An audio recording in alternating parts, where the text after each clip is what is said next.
I am presenting a part of my work where we looked at, the story is about joint health. It's the main condition that we need to treat is hemophilia, treating physicians that we need to preserve in our patients.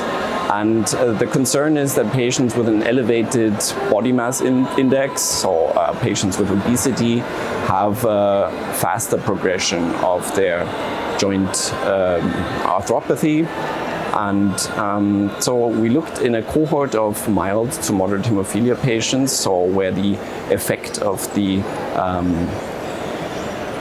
factor deficiency is very variable, but not as pronounced as in patients with severe hemophilia, at their standardized joint health scores and bleeding assessment tool scores.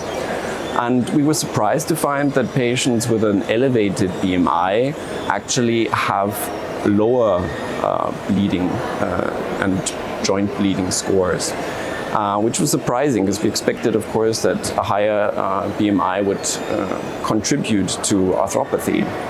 And looking more closely at this, we found that the patients with an elevated BMI also have elevated levels of TPA and PI1, which are of course in part secreted by adipocytes. This is known in the general population, and